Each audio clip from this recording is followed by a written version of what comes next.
എന്താ ഇഫ? ആർക്കും ഇഷ്ടമല്ല. ആരുണ്ട് ഇവരെ കളിക്കാൻ വരുന്നില്ല.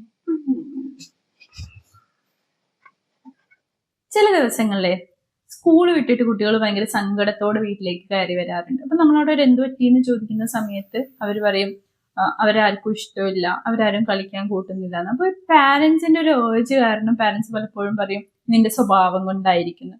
അങ്ങനെ പറയുന്ന സമയത്ത് കുട്ടികളിലും നമ്മളും തമ്മിലൊരു ഇമോഷണൽ ഡിസ്റ്റൻസിങ് വരാനുള്ള ചാൻസസ് ഉണ്ട് അല്ലേ? അപ്പൊ ലോജിക് ഒക്കെ പിന്നീടുള്ള കാര്യങ്ങളല്ലേ. ഫസ്റ്റ് നിങ്ങൾ അവരുടെ ഇമോഷൻസിനെ വാലിഡേറ്റ് ചെയ്യാൻ പഠിക്കുക എന്നുള്ളതാണ്.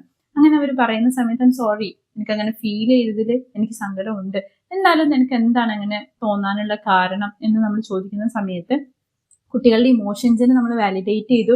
അതോടൊപ്പം തന്നെ അവർക്ക് പറയാനുള്ള ഒരു സ്പേസും നമ്മൾ ഒരുക്കി കൊടുത്തു.